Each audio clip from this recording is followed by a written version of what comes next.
Shailesh Bhaskaran. I'm Senior Director of Product for Coupa AI. AI has been around for a little while. It's dominated the conversation. Could you tell us a little bit more about what's the kind of fundamental difference between a standard automated workflow and that of something with Navi implemented within it? That's a question I get quite often. It's like, if I can do with just code and integrations, why can I not do with what can I do with Navi differently?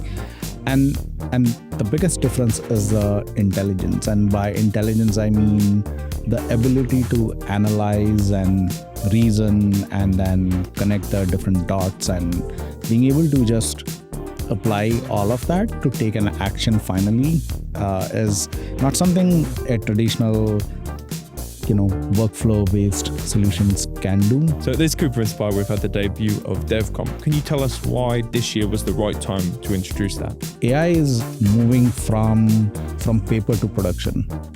This is a time when organizations are not just talking about AI, whether AI will actually solve procurement and finance challenges. It is about how will it change it and which parts of my organization needs to start using it. When people talk about AI, they talk about when agents kind of take over those low-value tasks. Mm-hmm. When do you decide when an agent can come in and take over a piece of work? The most important thing is you need to have a framework of what use cases you want to look at, what your team spend time on, identify those, and see if you take them out, those tasks, where would they spend their time on and what is the value you're going to get. And then you build an agent around that idea. You look at your improvement in your KPIs and then see if it is worth your returns or investment that you're making there. When you start to build an agent, how do you make sure it only is purpose-built rather than making it kind of overly complex for the end user? Building an agent is also a part art and part science, in my opinion, in the sense that it's an iterative process. And the number one best practice in that is that agents needs to be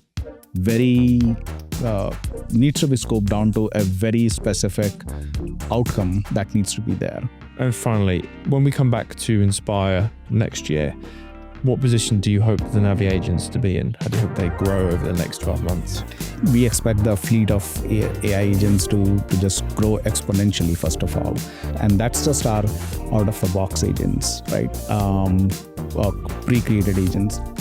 But then we also are expecting that customers have now used Navi Agent Studio to build a lot of purpose-built custom agents, like that's just automating a lot of the things that they otherwise spending manual time on, and they are now ready to move on to the next level of challenge, like for example orchestrating multiple agents together to do a bigger and more complex workflows.